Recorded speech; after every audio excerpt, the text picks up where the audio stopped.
Serial দেওয়া যান। হ্যাঁ ভাই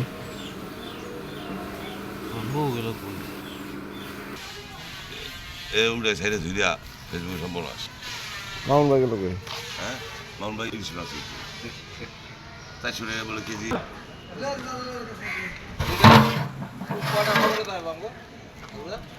বনে